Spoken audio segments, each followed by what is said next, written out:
टोकेंगे तो हजरात टोकने की इनकी जिम्मेदारी है, हाँ बताना हमारा काम है, अमल करना ना करना तुम्हारा काम। बेशक बेशक हक है हजरत। इसी इलाके की बात कर रहा हूँ। हजरात एक मैरिज हॉल में पहुंच गए, जाकर के देखा तो वही खाना, हजरात ऐसा खाना बेतहसीबी का खाना, यकीनन ये हजरात जो जाहिरी तौर पर भी नुकसान देता है और बातिनी तौर पर भी नुकसान देता है। रिस्क की इस कदर हजरात बर्बादी अगर आप हजरात जाकर के एहसास कर ले तो जो खाना बैठकर हजरात 300 लोग खा सकते हैं, इतना ही खाना खड़े होकर 150 लोग खाते हैं। जी जी जी बेशक बेशक। 150 लोगों का खाना बर्बाद होता है। इसी इलाके में मैरिज हॉल में मैं चला गया, हालांकि मेरा भी इलाका कोई नया नहीं है, वहां भी मैरिज हॉलों में शास्त्रात खड़े होकर के ही खाना होता है, लेकिन हाँ अल्हम्दुलिल्लाह अभी भी संभल के कुर्बो जवार में चले जाए तो अब भी हजरात वो बुजुर्गों के तरीकों को सलामत रखे हुए हैं, आज भी हजरात वो बड़े बूढ़ों के तरीकों को सलामत रखे हुए हैं, आज भी वो शरीयत पर अमल कर रहे हैं। अगर खाना 10,000 लोगों का भी होता है तो खड़े होकर नहीं होता बल्कि बैठ कर होता है। वाह वाह वाह बेशक बेशक। कह दो सुभान अल्लाह। सुभान अल्लाह। तो ऐसे पुरफितन दौर में हजरात अगर सुन्नत पर अमल किया जाए तो क्या सुन्नत पर अमल करने का सवाब नहीं मिलेगा? बिल्कुल मिलेगा, यकीनन मिलेगा सुन्नत पर अमल करने का सवाब। मैं चला गया मैरिज हॉल में, हजरात मैंने जाकर के देखा दाढ़ी वाले भी बगैर दाढ़ी वाले भी, किसी को प्लेट हाथ लगी किसी को हाथ ना लगी, कोई गया खुद हाथों से धोई और लेकर के आ गया, किसी को सलाद हाथ लगी और किसी को हाथ नहीं लगी। यही तो हालात होते हैं जी। एक बड़े मियाँ की बात बताई जाती है, वो बेचारे पहुंच गए, उससे पहले कभी उन्होंने खड़े होकर के खाना देखा नहीं था। अब सलाद सजी हुई थी, सलाद हजरात जब सलाद उन्होंने सजी हुई देखी तो उन्होंने सोचा यही स्पेशल डिश है। जी। एक तरफ चुकंदर अच्छा ब्यूटीफुल हजरात खूबसूरत तरीके से काटा गया था, दूसरी तरफ हजरात मोहतरम लहरेदार तरीके से खीरे को काटा गया था, मूली को भी बड़ी अच्छी तरह से हजरात तराशा गया था, खूबसूरत तरीके से प्याज को भी छीलने के बाद हजरात गोल गोल हजरात उसके टुकड़े बनाए गए थे, बड़ी खूबसूरत तरीके से सलाद सजा दी गई। अब जो बड़े मियाँ पहुंचे तो उन्होंने सोची असल खाना यही है, उन्होंने भली प्लेट और प्लेट भरने के बाद उसी को खाना शुरू कर दिया। कोई साहब आए और आने के बाद कहने लगे बड़े मियाँ खाना ये नहीं है, खाना तो उधर है, वो देखो वो जो चल लिया, लोग जो दौड़ते हुए तुम्हें नजर आ रहे हैं। बोले अच्छा ये खाना है क्या? उन्होंने प्लेट को एक तरफ फेंका, दूसरी प्लेट उठाई। एक बात बताओ, बताना ये चाहता हूँ, उन्होंने प्लेट को फेंका, एक बात हजरात उन्होंने प्लेट को फेंका, रिस्क पैरों में गया कि नहीं गया, शराब पैरों में गई कि नहीं गई? यही हर शादी की हालत है, किसी को हाथ आता है किसी को हाथ नहीं आता, उसके बावजूद भी लोग खड़े होकर के खाना कर रहे हैं। मैं गया और जाने के बाद मैंने जब देखा तो आज तो नमाजी भी खड़े होकर खा रहे थे। जी जी बेशक बेशक। खड़े होकर खिलाने वालों को शर्म तब आएगी जब दाढ़ी वाले बीच पिंडाल में बैठ जाएं। जी बेशक। बैठने के बाद में कहे कि अगर तुम्हारी मर्जी खड़े होकर खाने की है तो हमारी मर्जी बैठ करके खाने की है, तुम्हें अगर खड़े होकर खाना बुरा नहीं लग रहा तो हमें सैकड़ों लोगों की मौजूदगी में मुस्तफा की सुन्नत को जिंदा करते हुए बुरा नहीं लग रहा। मेरा यकीन ये कहता है जिस दिन तुमने ये अमल करना शुरू कर दिया ना, लोगों का दिमाग खुद ब खुद ठिकाने पर आ जाएगा। बेशक बेशक। सैकड़ों लोगों को मत देखो बल्कि मुस्तफा की सुन्नत को देखो। नबी की सुन्नत है क्या? हजरात मैंने देखा नमाजी भी खड़े होकर खा रहे, हजरात इधर उधर नजर दौड़ाई, जब मैंने नजर दौड़ाई तो मुझे दिखाई दिया इमाम साहब भी खा रहे थे खड़े होकर। अल्लाह। हंसना मत, अब जो बताने के लिए जा रहा हूं, मैं गया करीब और करीब जाने के बाद मैंने कहा हजरत एक बात तो बताओ, मुक्तदी खा रहे हैं तो खाने देते, नमाजी खड़े होकर खा रहे हैं तो खाने देते, हजरत दाढ़ी वाले खा रहे हैं तो खाने देते, क्योंकि इनके दिल के अंदर अल्लाह का खौफ नहीं है। लेकिन तुम तो मुसल्ला इमामत संभालते हो, तुम तो जिम्मेदार हो, अल्लाह तबारक व तआला ने तुम्हारे कंधों पर जिम्मेदारियों का बोझ रखा है। तुम बताओ आखिर तुम माहौल में बह क्यों गए? आखिर तुम हजरात उस रास्ते पर क्यों आ गए कि जिस रास्ते पर चलने के लिए कभी कोई जिम्मेदार तैयार नहीं होता? इमाम साहब ने सुना, सुनने के बाद में कहने लगे ये सही है कि मैं खड़े होकर के खा रहा हूँ, लेकिन उसकी भी एक वजह है। मैंने कहा वजह बताओ, जब उन्होंने वजह बताई तो आंखों में आंसू तैरने लगे। अल्लाह अल्लाह। मैंने कहा वजह क्या है? अब तवज्जो से वजह सुनना, कहो मुस्कुरा करके सुभान अल्लाह। सुभान अल्लाह। मैं बेदार कर सकता हूँ आप हजरात को, ऐसा नहीं कि नहीं कर सकता हूँ। सुभान अल्लाह भी आप हजरात कह सकते हैं और कहलवा भी सकता हूँ मैं थोड़ा बहुत जो भी मुझसे आता है अल्लाह की तौफीक से, लेकिन ऐसा नहीं हजरात थोड़ी देर के लिए सोच रहा हूँ कि कुछ ना कुछ अमल कर लें। अच्छा जो सो रहा था उसके कानों में सुभान अल्लाह कह दो ना, थोड़ी देर तो बेदार कर ही देंगे आप हजरात। बेदार करने का सवाब यकीनन आपको मिलेगा। मैंने उन इमाम साहब से कहा, वो कहने लगे हजरत सुनो तो सही। मैंने कहा सुनाओ। मुझसे कहने लगे हमारे गांव के सबसे अमीर शख्स की बेटी की बारात है ये। जब मुझे पता चला कि खड़े होकर के खाने का इंतजाम हो रहा है, मैं शादी होने से 15 दिन पहले उसी अमीर के पास गया और जाने के बाद में मैंने उनसे कहा था, बड़ी नरम गुफ्तगू करते हुए और बड़ी मुलायमत के साथ में बड़े अच्छे अंदाज में मैंने उनसे कहा, अल्लाह ने तुम्हें दौलत अता की है, परवरदिगार आलम ने तुम्हें दौलत अता करने में कोई कमी नहीं की, अल्लाह के खजानों में कोई कमी नहीं है, तुम बहुत बड़ी शादी कर रहे हो, लेकिन मैंने सुना है कि तुम्हारी शादी में खड़े होकर के खाना है। एक बात सिर्फ मेरी मान लो, जहेज जैसा देना चाहते हो दे दो, खाना जैसा देना चाहते हो तो दे दो, हजरात फर्नीचर जैसा देना चाहते हो दे दो, सासो सामान जैसा देना चाहते हो दे दो, लेकिन सिर्फ एक कहना इमाम का मान लो, और वो कहना ये है कि खाना खड़े होकर मत करो। जी बेशक बेशक, यही तरीका हर इमाम का होना भी चाहिए। शादी होने से पहले समझाओ, अगर पता चल जाए भांगड़ा है तो जाकर बताओ, नहीं मानेगा तो हजरात हमारे कंधों से जिम्मेदारियों का बोझ उतर गया। जी जी जी, नहीं मानेगा तो वो जिम्मेदार खुद होगा, नहीं संभलेगा तो मैदान महशर में हिसाब उसे देना है। हर किसी को हजरात अपने अमाल का मैदान महशर में हिसाब देना है, और उस वक्त में हिसाब देना है कि जिस वक्त में सर्रा सर्रा हश्र में कांटे पे तोला जाएगा, किबरिया के सामने हर किस ने बोला जाएगा, और मार बैठा है जो दुनिया में किसी के माल को हश्र में पहचान लेना मूसिया हो जाएगा। वाह वाह वाह वाह वाह, क्या समझ रहे हो तुम? तुम्हें हिसाब नहीं देना, हिसाब तुम्हें भी देना है, उलमा को भी देना है, गैर उलमा को भी देना है। मियाँ हिसाब तो सबको देना है। इमाम साहब मुझसे कहने लगे हजरत, मैंने समझाया, समझाते हुए मैंने कहा था उनसे कि आप मान जाइए, अल्लाह ने आपको अता किया है, खड़े होकर के खाना ना करे। हजरत इमाम साहब बताते हैं, मैं 3 दिन तक बराबर उन्हें समझाता रहा। तीसरे दिन उन्होंने एक जवाब दिया, और वो जवाब उनका ये था, बोले साहब ऐसे ही चल लिया है। अल्लाह, जवाब क्या था उनका? ऐसे ही चल रहा है, ऐसे ही चल रहा है।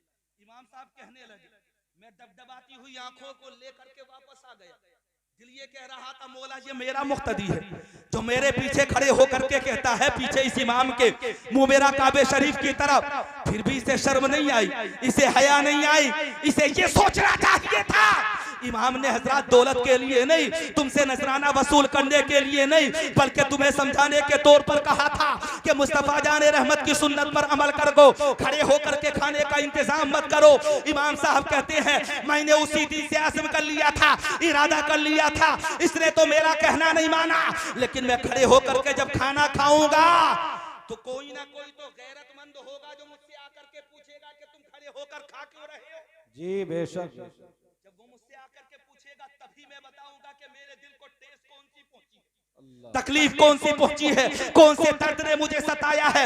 यकीनन इमाम साहब का फेल भी गलत था, लेकिन हजरात कभी कभी कुछ काम ऐसे होते हैं जो ज़मीर को झंझोड़ कर रख देते हैं, जो इंसान को बेचैन बेकरार करके रख देते हैं। ऐ नौजवानों, यही तो मैं तुम्हें बताना चाहता हूँ, पुरफितन दौर है, लोग बहका रहे हैं, लेकिन ऐसे जमाने में भी तुम आगे बढ़ो, और आगे बढ़ने के बाद दुनिया वालों को बता दो कि ये जिंदगी जो मोहम्मद के नाम लिख देगा, खुदा भी उस पे जहन्नम हराम लिख देगा। इश्क में डूबने के बाद अगर कोई अदना होता है तो आला बन जाता है, अगर कोई सर्रा होता है तो आफताब बन जाता है, अगर कोई छोटा होता है तो बड़ा बन जाता है।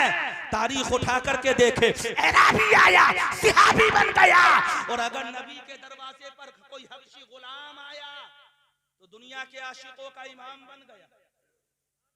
चलो उसी नबी के जलवों में खोते हैं। नबी जैसा कोई दूसरा नहीं, नबी जैसा कोई दूसरा नहीं। हम तो अहले ईमान हैं अल्हम्दुलिल्लाह। जब नबी जैसा कोई दूसरा नहीं तो ईमानदारी के साथ बताओ, कामयाबी नबी की तकलीद करने में है या ईसाइयों की हजरात बदमजहबों की तकलीद करने में?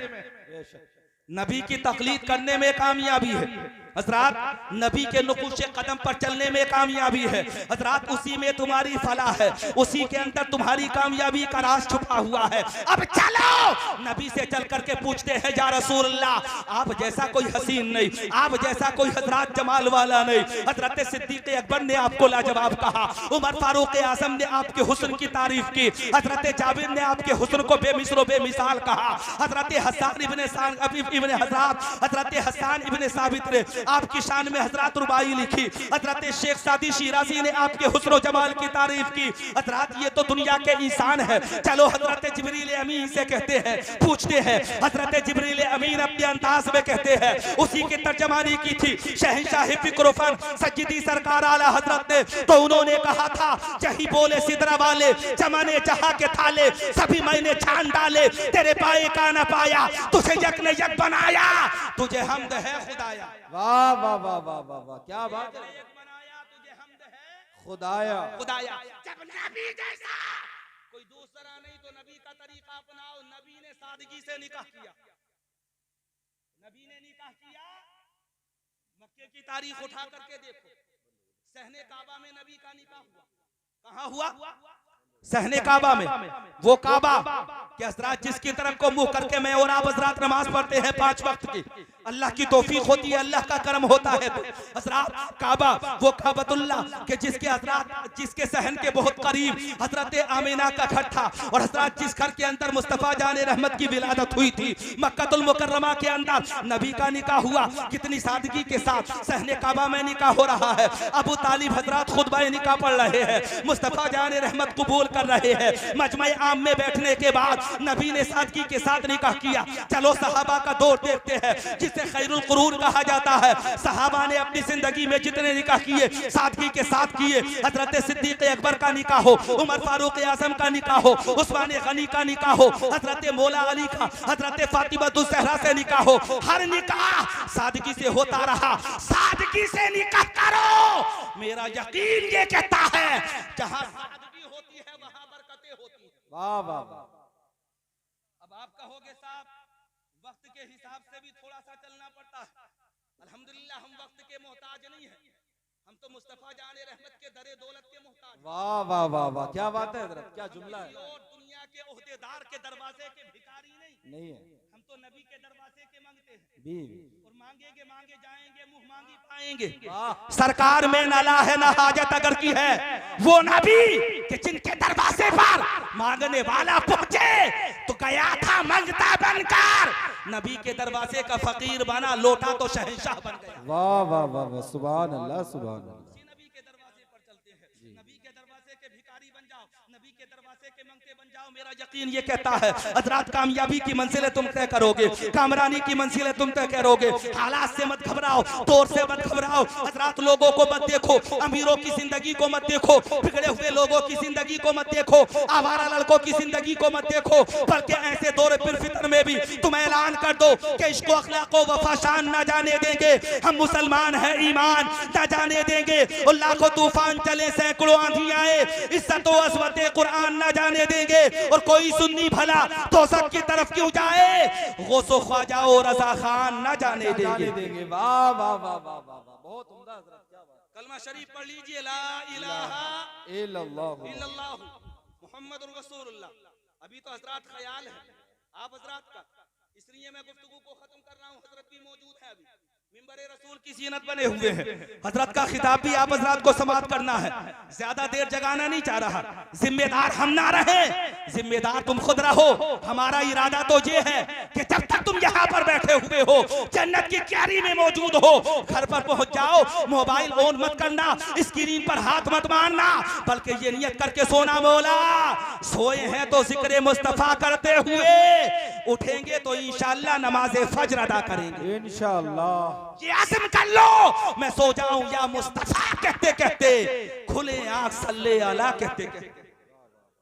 इरादा कर लो, नियत कर लो कि इंशाअल्लाह सोएंगे तो नमाज़े फज्र भी पढ़ेंगे। नियत होगी तो उठोगे भी, और इरादा ही 8 बजे तक सोने का होगा तो फिर हजरात उठोगे कैसे।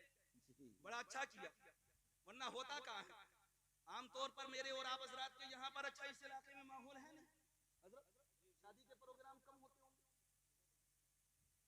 हजरत जाते हैं उधर संभल साइड में रहे भी हैं, बहुत दिनों हजरत ने पढ़ाया भी है, और हजरत खिताबत के अंजाम भी फराइज दिए हैं, इमामत के फराइज भी अंजाम दिए हैं। मौसा सलारपुर में राय सत्ती हजरत मदरसा, मरकजी मदरसा, जब वो जो मेरा मादर इल्मी भी है, हजरत ने वहां पर पढ़ाया भी है, हजरत से मैंने भी पढ़ा है कुछ दिनों। अल्लाह तबारक व तआला हजरत की उम्र दराज फरमाए। आमीन। मोहतरम तो हजरत जिम्मेदार रहे हैं वहां पर। हजरत जानते हैं कि उस इलाके में प्रोग्राम बहुत होते हैं, लेकिन इस इलाके में शादी के प्रोग्राम हजरत बहुत कम होते हैं। मैं दुआ करूंगा अल्लाह की बारगाह में हमारे नौजवान खुराफात से बचे, हजरत गलत रस्म व रिवाज से बचे, नाच गाने से बचे। कोशिश ये करो शादी के दिन या हजरत मोहतरम जिस दिन में बारात जाने वाली हो उससे पहले जो रात आती है उस रात में मुस्तफा का जिक्र कराओ। जिक्र मुस्तफा होगा तो कम से कम ये होगा कि रात को 1 बजे तक जो घर में खुराफात होती है वो तो नहीं होगी। जी जी बेशक बेशक। कहीं मेहंदी लगती है, कहीं नौजवान घूमते हैं, कहीं बेपर्दा लड़कियां घूमती। कम से कम हजरात इस आवारा गर्दी से तो तुम बच जाओगे, इनसे बचो। हजरात शादियों के मौके पर अल्लाह का जिक्र करो, रसूलुल्लाह का जिक्र करो और नबी के सच्चे गुलाम बन जाओ। यही इरादा करते हुए या रसूलुल्लाह हम जिएंगे तब आपकी मोहब्बत में, और दुआ करते हैं कि हमें मौत आए तब आपके इश्क में हमें मौत आए। अल्लाह तबारक व तआला मुझे और आप हजरात को हुस्न अमल की तौफीक रफीक अता फरमाए। आमीन व आखिरु दावाना अनिल हम्दुलिल्लाहि रब्बिल आलमीन। अस्सलामु अलैकुम व रहमतुल्लाह।